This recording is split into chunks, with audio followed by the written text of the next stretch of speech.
Ça vient de comptes rendus qui ont été effectués par l'inspection générale des finances, par la 3C, sur des travaux sur lesquels ils ont été mandatés, missionnés. Alors un par le ministère du Commerce Artisanat et l'autre directement par la secrétaire d'État au ministère du Commerce Artisanat, qui est Martine Pinville, qui elle a souhaité qu'il y ait ces actions, qu'on définisse ces actions à mener pour retravailler et redynamiser les centres-villes. De ces travaux, des conclusions de ces travaux, le Club des managers a essayé d'apporter un peu plus, je dirais, d'expertise dans la matière, expertise surtout opérationnelle, puisque nous sommes les hommes de terrain du management de centre-ville.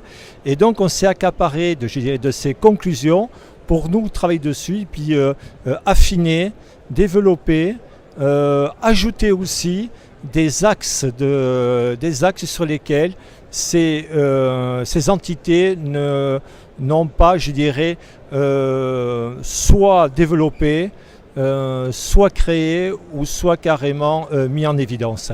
Donc suite à ces analyses, Thibaut, qui est à côté de moi, a été chargé à la demande du club des managers, puisqu'il est bien sûr membre du conseil d'administration, a été chargé de mettre en place un comité technique pour travailler et élaborer ces 10 actions en fonction des travaux qui ont été des travaux existants demandés par le ministère du Commerce. Alors, l'esprit de ces recommandations, on a mis 10, on aurait pu en mettre 12, on aurait pu en mettre 14. En fait, c'est de brosser un certain nombre de thématiques autour de 3 idées de base. La première, c'est qu'on constate une absence ou une faiblesse de l'application des textes de loi en France quand on parle de commerce et d'urbanisme commercial. Donc nous, notre premier axe de recommandation, en fait, il est simple, c'est appliquons et testons. Une fois que ça sera appliqué, on verra les limites du système, mais en tous les cas, appliquons. Le deuxième axe, c'est simplifions.